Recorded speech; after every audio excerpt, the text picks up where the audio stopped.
the U.S. Constitution applies to Americans in America. It doesn't apply to terrorists, to enemy terrorists in foreign countries that are trying to kill us.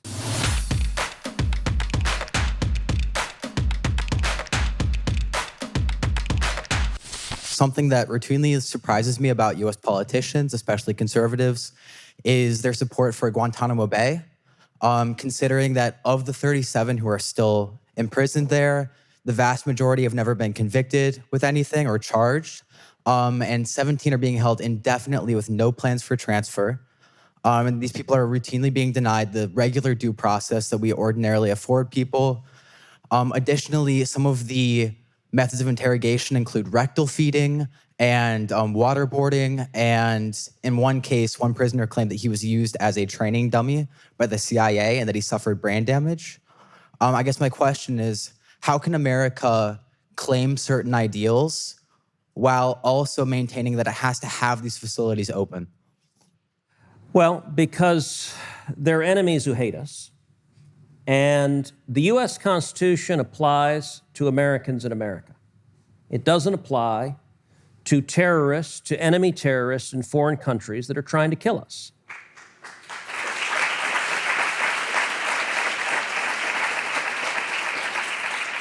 On September 11th, 2001, I still remember where I was. I was in Washington, D.C. We lived less than a mile from the Pentagon. My wife, Heidi, was working at the White House at the time. We lost a very good friend of ours who was in the plane that flew into the Pentagon in the most horrific act of terrorism in United States history. That act of warfare came from an ideology, radical Islamic terrorism that wages jihad in America. And we went and waged war. And you say, well, gosh, we didn't provide due process to them. Well, you know what? When we send a fighter jet over to Afghanistan and we identify people who are al-Qaeda or in later manifestations, ISIS, al-Nusra, their whole series of radical Islamic terrorist organizations, and we fire missiles at them and blow them up, they don't get due process either. Warfare is a dangerous process. If you look at Guantanamo Bay, it is explicitly outside of U.S. jurisdiction. The reason we've housed them there is so that the federal courts would not place them under their scrutiny. Now, that being said, the federal courts have asserted considerable authority over Guantanamo, even though it was a foreign jurisdiction. And you noted enhanced interrogation. I will say it is U.S. law. It is U.S. policy now under both Republicans and Democrats that we do not torture people. And so the example you gave of using that individual as a dummy and beating him, if that happened, that was a violation of law, and anyone who did so would be prosecuted. We don't torture them, but we do keep them incapacitated. The people who are there are the very worst of the worst. And if you look at the history of releasing terrorists, Barack Obama released a significant number of terrorists from Guantanamo Bay. Joe Biden released a significant number of terrorists, particularly from Afghanistan, and we release them and they turn around and a large percentage of them come back and attack us again. You remember the guy who blew up and murdered 13 servicemen and women in Afghanistan? That man had been imprisoned at Bagram.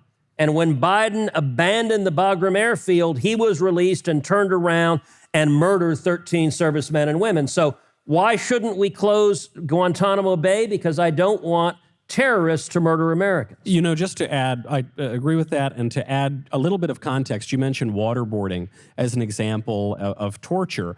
Waterboarding is not torture. We waterboard our own troops in training, so unless we're torturing our own troops, I guess we'll have a lot of lawsuits on our hands in that case. I don't think that quite counts. But furthermore, one of the arguments against enhanced interrogation or even against torture is that we have agreed in international law to afford certain courtesies to enemy combatants who abide by the laws of war.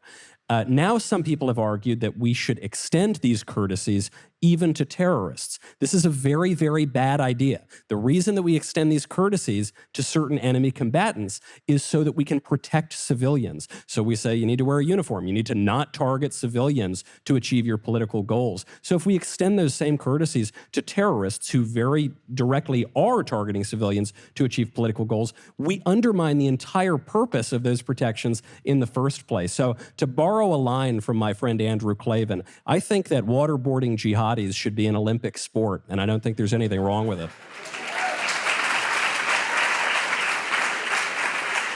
But I will say, notwithstanding your and Andrew Klavan's view, it is currently against U.S. law, so we're not doing so right now.